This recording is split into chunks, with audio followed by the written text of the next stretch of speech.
Hello, I'm Alexia BARRIER, a professional sailor and also founder of the Association For My Planet. Aboard my ship, I've covered long distances at sea and visited remote places. I like to share with you everything I've seen and learned about the ocean.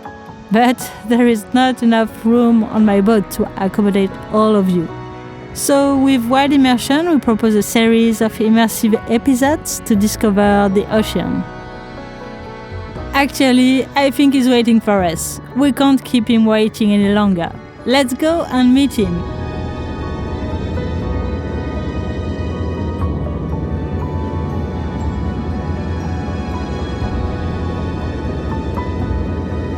Hello, Ocean. Hello, Alexia. Can you see this planet? Of course I can. Could it be the Earth?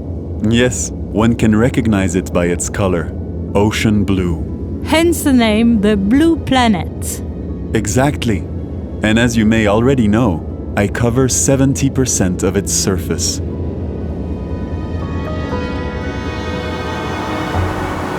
I am the ocean.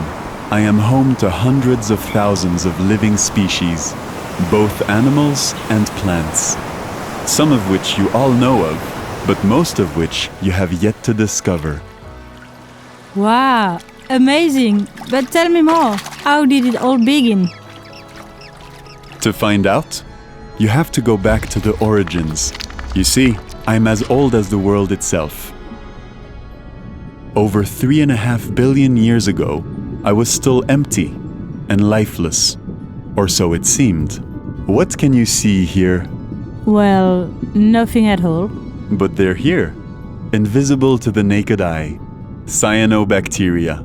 These microscopic creatures were among the first beings to come to life. To stay alive, they don't need oxygen. And that's just as well, because back then, there was very little oxygen in the atmosphere, and a lot of carbon dioxide and nitrogen. So, where did the oxygen that we all breathe come from? Well, from the cyanobacteria themselves.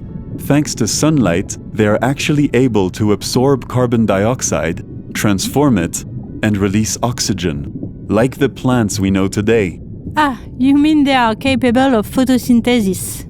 Gradually, cyanobacteria captured carbon from the atmosphere and released oxygen. A few billion years later, the air became breathable, with the chemical composition we know today. Amazing! These cyanobacteria have actually created the right conditions for life to develop on land. Which just proves that the true planet's lung is you, the ocean. And I thank you for reminding this fact to our audience.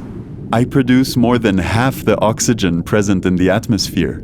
That's because, in addition to cyanobacteria, I am now home to a multitude of living beings capable of photosynthesis. I'm thinking of microscopic algae, which are plants. The combination of algae and cyanobacteria form what we call phytoplankton, literally plant plankton. Phytoplankton. I've heard of it. It's at the basis of a marine food chain, isn't it? You know a lot about it. In fact, it is first eaten by small microscopic animals, the zooplankton, or animal plankton, which are then eaten by larger species such as sardines and rays. In turn, some of these species may be hunted by predators such as dolphins or sea lions.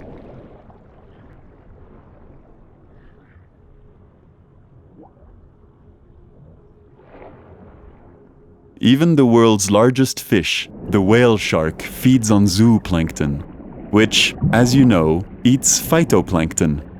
Whether on the land to breathe or at sea to feed, everyone relies on phytoplankton. And phytoplankton also depends on others. Large marine animals in particular, such as sperm whales, are crucial. Their excrement decomposes into mineral matter, a natural fertilizer that feeds the growth of cyanobacteria, algae, and other aquatic plants. They themselves are eaten by herbivorous fish, or, as you can see here, by sea turtles.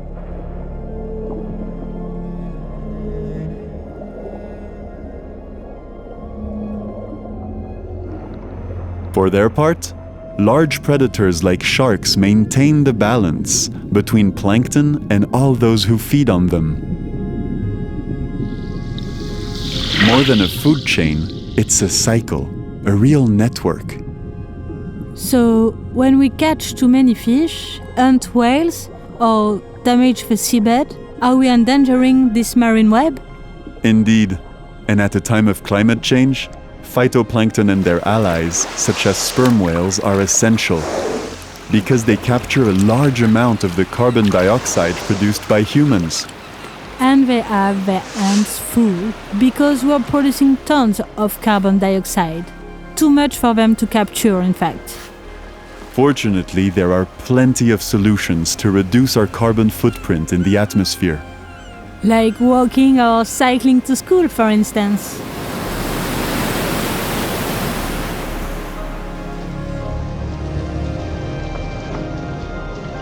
Thank you, Ocean, and thank you, kids, for being with us. You are the heroes and heroines of tomorrow. Knowing more about the ocean is the first step towards protecting it and acting together today. We hope to see you soon. In the next episode, we'll be exploring coral reefs and their inhabitants.